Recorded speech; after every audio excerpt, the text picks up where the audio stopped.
Hello, welcome back to my channel when I share with you my crafting ideas.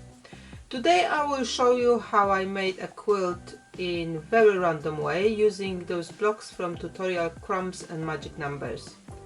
In that tutorial I made a batch of blocks which looked like disappearing 9 patches, and I've just used pieces from my Magic Numbers trays and some crumbs I inherited from one of the donations. The whole randomness comes from how I put those blocks together. I had a stack of them and only decided on the size of the quilt, as I've put away first 6 starter blocks. Then I just added next and next block without looking at the pattern or layout. When sewing it all together into a top, I use what I call webbing technique. It is when you chain piece everything and then threads hold all the blocks so you can sew all rows together and you don't need to pin anything, or you don't have to remember what goes next to what. There is an article on my website where I explain that in more detail. I will put the link in the description below. Next step was to quilt it. Most of the times I use one of my favorite easy designs. In this instance I used walking foot and made wonky zigzag design. There is no specific pattern I follow here, which is quite enjoyable. I did it both ways, horizontal and vertical, so there was some density of the stitch here.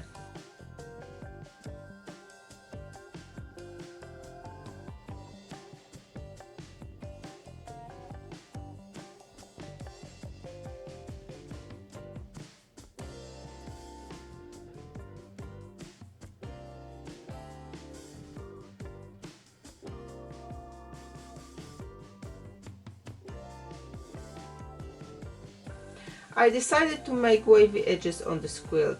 There is a tutorial with more details about this linked below.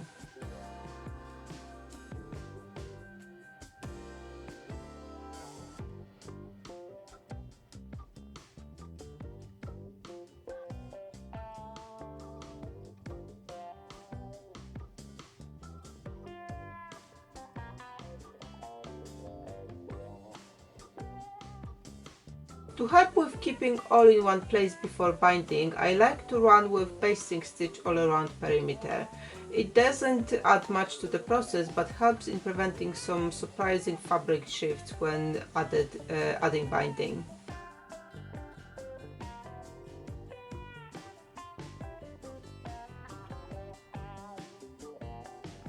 After quick auditioning of ready-made bias binding, I decided to go with the lilac one.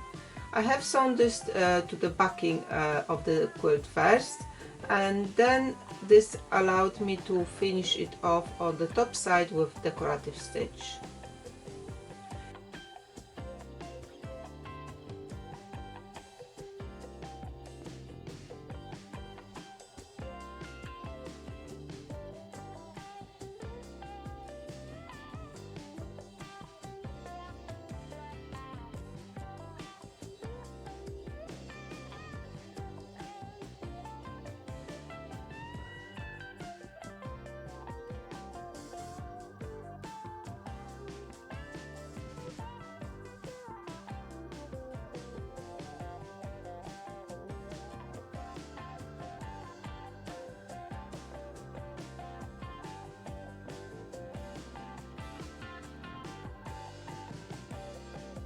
And here it is, my finished quilt.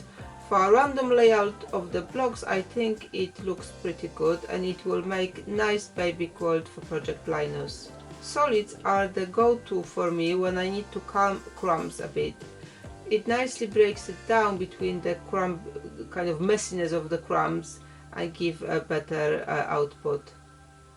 Thank you very much for watching me today. I hope you enjoyed this quick show and tell. Be sure to subscribe if you haven't yet, so not to miss my next tutorial called Lucky Catch. This block will be based on the block 5 from my book. Happy sewing, everyone!